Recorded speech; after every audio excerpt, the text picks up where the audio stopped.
Hola a todo el mundo, en esta sección de mi canal de YouTube trato de divulgar conocimientos sobre psicología que puedan ser útiles para el día a día, bien por poderse aplicar fácilmente o porque pueda resultar interesante aprenderlos para entender mejor algunas cosas de este campo. Procuraré en todo momento aclarar si hay consenso sobre lo que estoy diciendo o solo cierta parte de profesionales opina así o es una opinión mía personal para que la información sea lo más objetiva posible.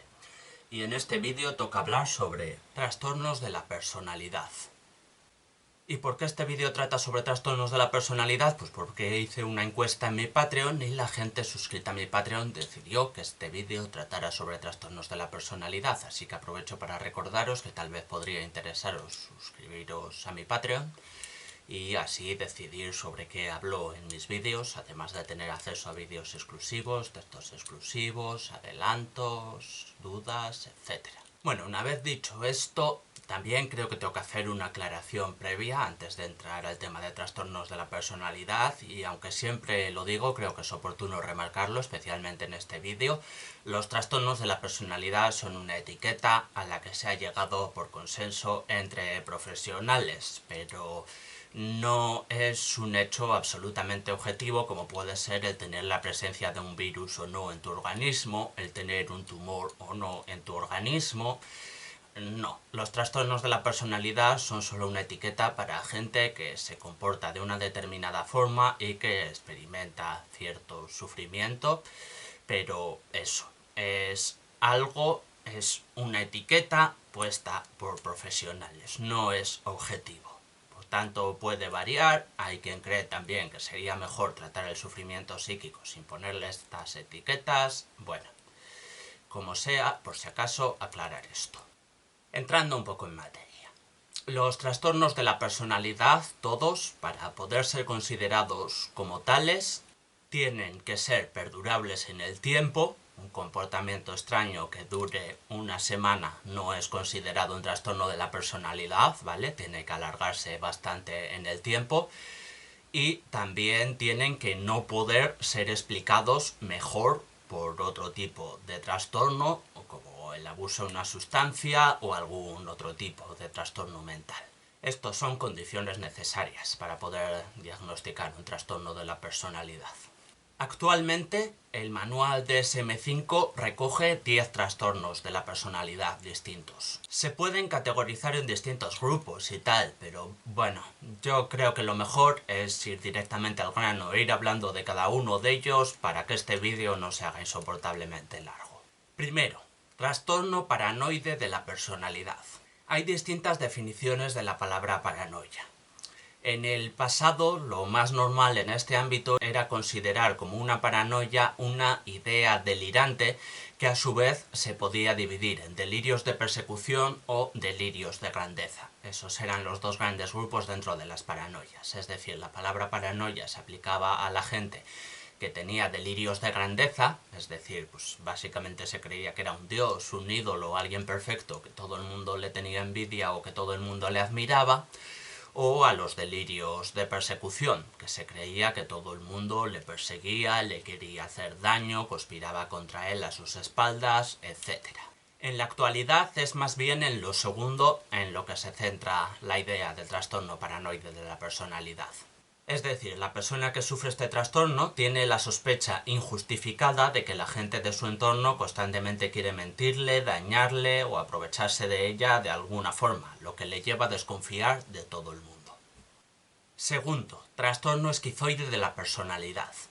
Es un desapego extremo en las relaciones sociales. Poca o ninguna afectividad, poca variedad de expresión de emociones, no parece disfrutar con nada de la vida. Como se puede ver por el propio nombre, la designación original de este trastorno pues viene a ser que tiene cierta similitud con los síntomas de la esquizofrenia, pero no llega a ser una esquizofrenia como tal. Tercero, trastorno esquizotípico de la personalidad, con un nombre similar al anterior, pero bastante distinto en sus características. La persona con este trastorno padece distorsiones cognitivas y perceptivas. Tiene un comportamiento excéntrico y dificultad para las relaciones estrechas. Podríamos hablar mucho rato sobre todos los matices que me parece que encierra este trastorno, porque a mí me parece que son una movida, la verdad. Por ejemplo, uno de los criterios diagnósticos puede ser creencias esotéricas que no concuerdan con las normas culturales.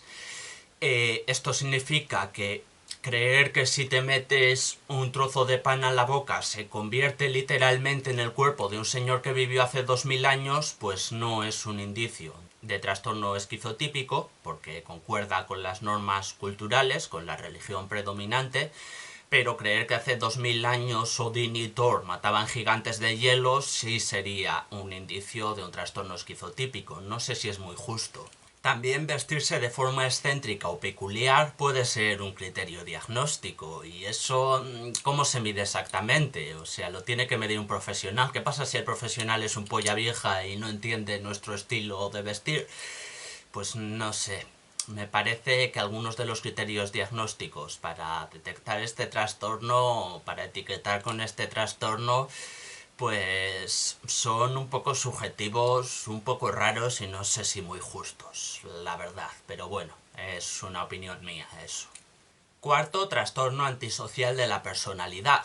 Esto es lo que hace unos años se llamaba psicopatía, básicamente. Un patrón continuado de inatención y vulneración de los derechos del resto del mundo. Es como no sentir empatía, no puede ponerse en el lugar del otro, no siente compasión, remordimiento ni sentimientos semejantes que puedan surgir al ver cómo otras personas sufren.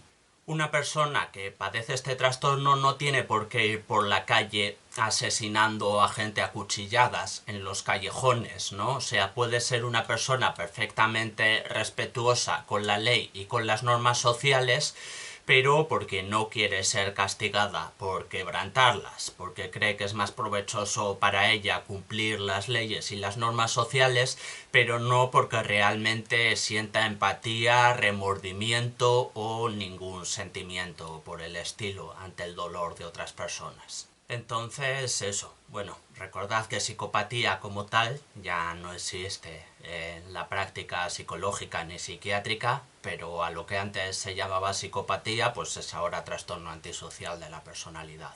Quinto, trastorno histriónico de la personalidad. Se define como una emotividad excesiva y una constante búsqueda de atención. La persona que padece este trastorno se siente incómoda si no es el centro de atención. Además, expresa de forma exagerada sus emociones y suele considerar que sus relaciones personales son más estrechas de lo que realmente son.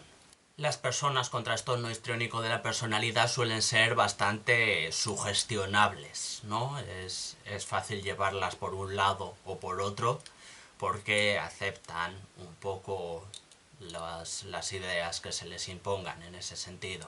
Sexto, trastorno narcisista de la personalidad. Obviamente esto es lo mismo que hace unos años se llamaba narcisismo a secas. Y viene de la leyenda grecorromana de Narciso, un joven atractivo y vanidoso que fue castigado por Némesis a enamorarse de su propia imagen reflejada en un estanque.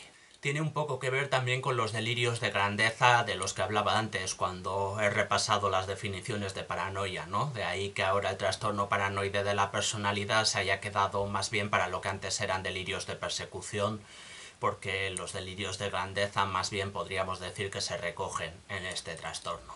Las personas con este trastorno tienen una fuerte necesidad de admiración y se evalúan a sí mismas como superiores a las demás. Se sumergen en fantasías que pueden ser de poder como tal, pero tal vez de éxito, de belleza, etc. A menudo consideran que todas las demás personas les envidian, aunque no sea así. También tienden a carecer de empatía, al igual que en el trastorno antisocial. Yo pienso que por yo ser rico, por ser guapo, por ser un gran jugador, las personas tienen envidia de mí. No tiene otra explicación. Séptimo, el trastorno de evitación. Es una hipersensibilidad a las evaluaciones negativas o a las críticas, lo que a su vez lleva a la persona a evitar contactos sociales, tareas, actividades, etc. Es decir, básicamente las personas que sufren este trastorno rehuyen el contacto social, pero no porque les resulte desagradable de por sí. De hecho, pueden añorarlo incluso o fantasear con el contacto social. Es por miedo a la burla, el rechazo o la crítica. Este trastorno puede ser difícil de distinguir de la fobia social, que es otro tema pero muy similar y a menudo da problemas para distinguir en el diagnóstico uno de otro. Octavo, trastorno de la personalidad dependiente.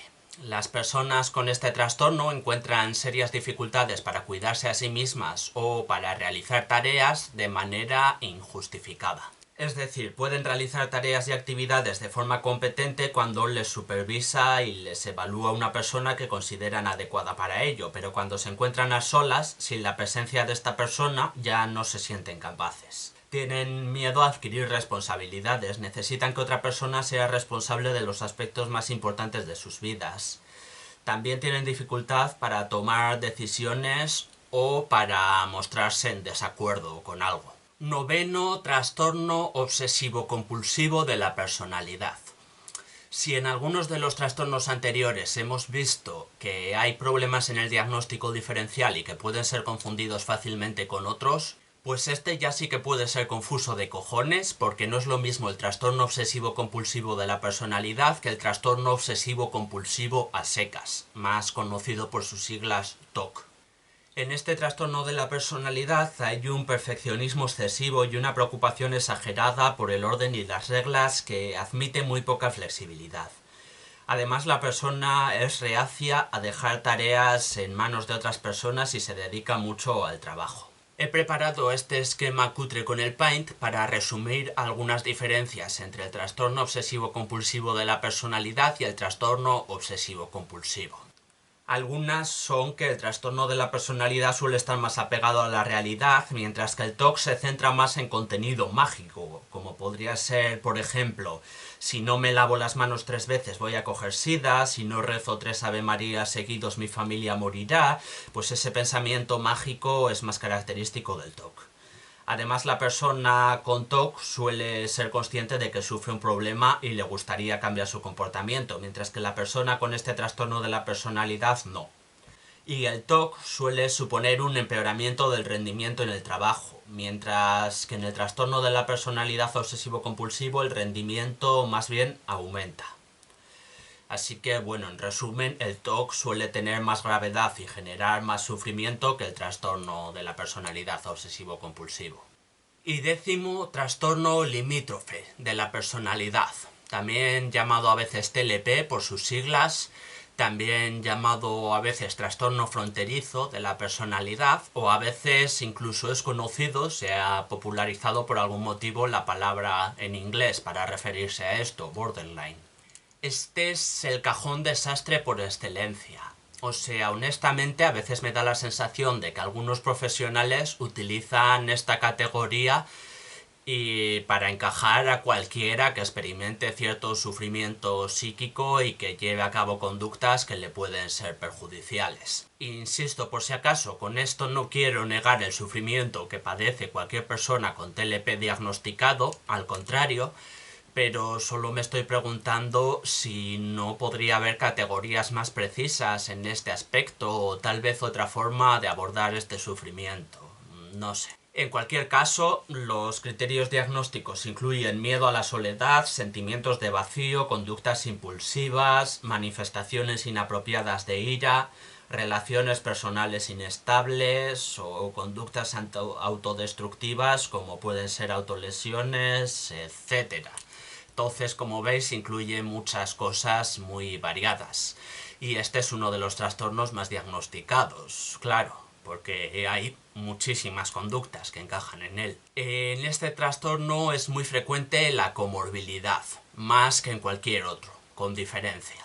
Es decir, hay altas posibilidades de que una persona diagnosticada con TLP también encaje en los criterios diagnósticos de trastornos por ansiedad, depresión, trastorno bipolar, TDAH, trastornos de alimentación, abuso de sustancias, etc. Es muy frecuente que una persona con TLP también esté diagnosticada de algún otro trastorno a la vez. En relación a los otros trastornos de la personalidad, a los otros 9 que hemos visto, el riesgo de suicidio en trastorno del limítrofe de la personalidad es bastante alto. Así que, como veis, este trastorno puede implicar bastante gravedad en algunos casos. Y estos serían los 10 trastornos de la personalidad actualmente. Igual en la próxima edición del manual los cambian y pasan a ser 8 o pasan a ser 12, pero estos son los 10 que hay ahora. Por ir acabando, decir que estos trastornos pueden ser complicados, pero bueno, también se puede experimentar mucha mejoría en terapia que cada corriente aborda de una manera distinta. Es decir, la terapia conductual aborda estos trastornos de una forma, la psicodinámica de otra, la cognitivo-conductual de otra. También se pueden recetar medicamentos para al menos algunos de los síntomas de todos estos trastornos. Bueno, depende mucho del profesional o la profesional que esté tratando el caso, vamos. Entonces no quiero entrar en una discusión que podría alargarse eternamente sobre qué tratamiento es más eficaz, pero bueno, eso, yo decir que los trastornos de la personalidad, pues muchas personas mejoran yendo a terapia o recibiendo algún tipo de ayuda profesional, otras no, no voy a mentir, porque también hay profesionales que cometen errores y no quiero negar esto porque sería como invisibilizar el sufrimiento de las personas que han acudido a terapia y no han mejorado su situación, ¿no? Pero eso, otras personas sí mejoran su situación a la hora de tratarse los trastornos de la personalidad. Y bueno, aunque sea algo bastante obvio, pues voy a insistir también en que el diagnóstico es complicado, y es complicado incluso cuando lo realiza una persona profesional. El autodiagnóstico es todavía más difícil. Entonces, bueno, recordad que este vídeo es únicamente divulgativo y no sirve como diagnóstico, ¿vale? O sea, si se diera el caso de que alguna de las personas que vean este vídeo se reconoce en alguna de las definiciones y dice, hostia, todas estas características de este trastorno encajan conmigo, pues que no se precipite a la hora de autodiagnosticarse un trastorno, ¿vale? Porque igual es peor el precipitarse. Y si alguien considera que puede mejorar su calidad de vida pidiendo ayuda profesional, pues yo le invito a reflexionar un poco sobre el tema y a llegar a una conclusión de si pide ayuda o no, si acude o no a terapia o a psiquiatría o lo que sea. Pero eso, autodiagnosticarse yo creo que no sería nada positivo y nada productivo, y la terapia puede ayudar a mejorar el sufrimiento que experimentan personas a las que se les diagnostican trastornos de la personalidad, pero también puede no ayudar, por desgracia, en algunos casos. Y esto vendría a ser todo. Si tenéis alguna observación o lo que sea, pues ahí tenéis los comentarios, y también tenéis un buen montón de vídeos míos sobre otros temas en mi canal, así que les podéis echar un vistazo si queréis. Si no queréis, pues nada, haced lo que queráis.